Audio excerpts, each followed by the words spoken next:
The promotion letter was still warm in my hands when she walked in, high heels clicking on the tile like a metronome for bad news. Rebecca, our CEO's daughter, leaned against my doorway, her smile sharp enough to cut glass. "You're demoted," she said. "Consider it a reality check." No preamble, no explanation, just that. I looked at the letter, looked at her. On whose authority? She tilted her head, amused. "You'll figure it out." Flashback. My first week. 3 years earlier, I'd been the nobody in the corner cubicle. No nameplate, no respect. My manager barely knew I existed. It was our CEO, Richard, who noticed. He called me into his office after a presentation where I'd been quietly fixing everyone else's mistakes in real time. "You don't speak much," he said, "but you work like someone who doesn't want to waste a second." From then on, he trusted me with accounts bigger than my title deserved. We didn't always agree, but there was respect. Until Rebecca came back from finding herself in Europe. The first cracks showed quickly. She started showing up in my meetings, not to contribute, but to ask questions she already knew the answers to, loudly, so everyone could see she was involved.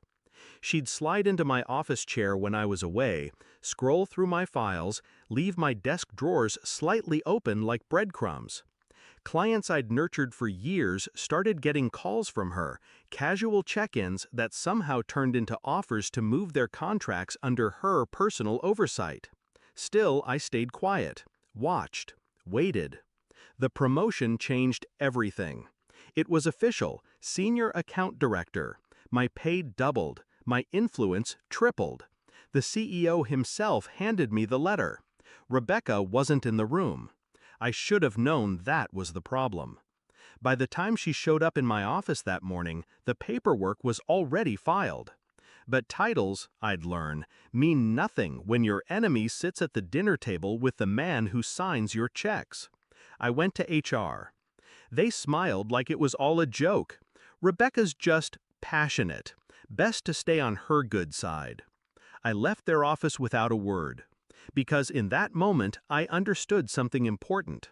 This wasn't a professional problem. This was a family game.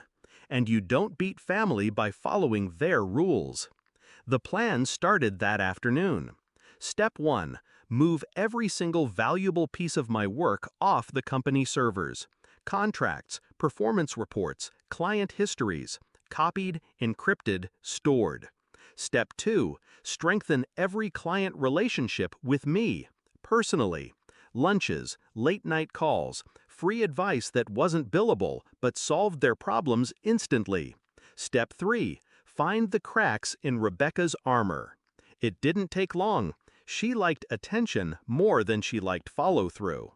Within a month, she'd neglected 2 major accounts. By the second month, one of them was openly shopping for a new agency.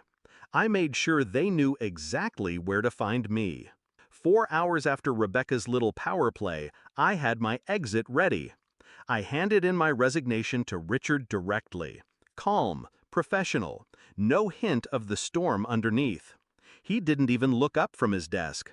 "I'm sorry to hear that." But Rebecca looked up. She was leaning against the wall, watching, expecting me to beg. I didn't. I turned and walked out. By 3 p.m., the first call came. A client, angry. Their account manager, Rebecca, hadn't answered in a week. Could I help? I told them I wasn't with the company anymore, but if they wanted, I could arrange something privately. By 5 p.m., I'd spoken to 6 clients. By 9 p.m., the missed calls started stacking up. 40, 50, 96 before I went to bed. The confrontation came 2 weeks later. I was in my new office, small, quiet, mine, when Richard walked in unannounced. He didn't waste time. "You took half our top accounts." I set down my pen. "I didn't take them. They called me." "Rebecca says you poached them." She would. I slid a folder across the desk. Inside, every client email, every documented complaint about her, every proof of my clean exit. Dates, times, signatures. Richard flipped through it in silence, his jaw clenched. "She told me you weren't ready for leadership," he said finally. "She was right," I said. "I was ready to build my own." Rebecca never came to see me. I heard through mutual contacts that 2 of her remaining accounts dropped in the same week. She started showing up late, then not at all. 3 months after my exit, she was pursuing other opportunities. Now, my client roster is bigger than ever. The same people who watched Rebecca humiliate me now watch her name vanish from industry circles.